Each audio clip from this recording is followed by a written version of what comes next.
Hi అండి, అందరికీ నమస్కారం. Welcome back to my channel. నేను ఈరోజు నువ్వుల ముద్దలు చేస్తున్నా. ఇవి ఎలా చేసుకోవాలో చూద్దాం. నేను ఈ కప్పుతో 3 కప్పుల నువ్వులు తీసుకున్నా. ఇదే కప్పుతోని 1 కప్పు పల్లీలు తీసుకున్నా. పల్లీలు వేయించుతున్నా. ఇప్పుడు 2 కప్పుల బెల్లం, 3 కప్పుల నువ్వులు, 1 కప్పు పల్లీలు, 2 కప్పుల బెల్లం తీసుకున్నా. ఇవి దీంతో నేను ఇప్పుడు నువ్వులు వేయించుకుంటున్నా. దీనికి కావాల్సినవి కూడా ఇవే: నువ్వులు, పల్లీలు,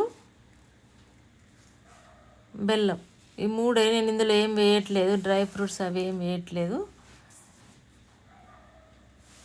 నేను పల్లీలు మిక్సీ చేసిన, కాకపోతే బరకనే ఉంచిన, మెత్తగా చేయలేదు. దొడ్డు ఉండాలని ఉంచుకున్నా. పప్పులు ఇట్లా పట్టుకున్నా నేను బరక. అక్కడక్కడ గింజలు కూడా ఉన్నాయి, ఏం కాదు ఉన్నా కానీ. ఇప్పుడు నువ్వులు మాత్రం మెత్తని పట్టుకున్నా, పల్లీలు కొంచెం దొడ్డు పట్టిన.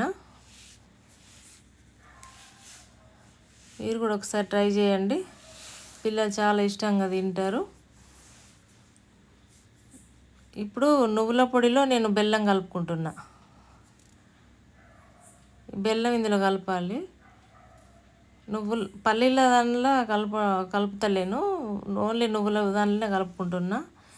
ఎందుకంటే కలిపినాక మళ్ళీ మిక్సీ పట్టుకుంటాం కదా, అప్పుడు పల్లీలు మెత్తగా అయిపోతాయి అని నేను అందులోనే కలిపిన. ఈ బెల్లం కొంచెం అయితే పక్కకు ఉంచుతున్నా, ఒకవేళ కొంచెం స్వీట్ ఎక్కువ అవుతుందా చూద్దామని.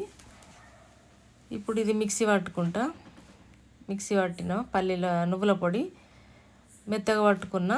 ఈ పల్లీలు మాత్రం అక్కడే ఉంది అట్లనే. ఇవి నువ్వులు నేను దాంట్లో 1/2 కప్పు తీసి ఉంచుకున్న వేయించిన నువ్వులు. ఈ నువ్వులు వేసుకోవడంతో మనకు పండ్లకు అంటుకోకుండా ఉంటుంది. ఇవి పంట కింద పడితే మంచిగా అనిపిస్తుంది, తిన్నట్టు అనిపిస్తుంది. ఆ పల్లీలేమో జీడిపప్పు, బాదం పప్పు లాగా పంటికి తాకితే మంచిగా అనిపిస్తాయి. నేను బాదం పప్పు, జీడిపప్పులు అలాంటివి ఏమి వేయలేదు, డ్రై ఫ్రూట్స్. కొన్నిటి ఎట్లాగో తప్పదు కదా, అన్నిట్లో ఎందుకులే అని నేనేం వేయలే. ఈ పల్లి వాకలు అక్కడక్కడ మనకు తలుగుతాయి కదా, అవి మంచిగా అనిపిస్తాయి. నువ్వులు కూడా పంట కింద పడితే చాలా బాగుంటాయి, మనం నువ్వులు తిన్నట్టు. ఇప్పుడు లడ్లు కట్టుకోవడమేగా.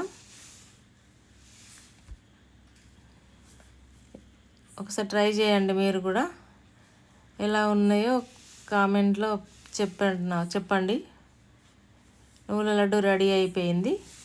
నచ్చితే లైక్ చేయండి, షేర్ చేయండి. Thank you for watching.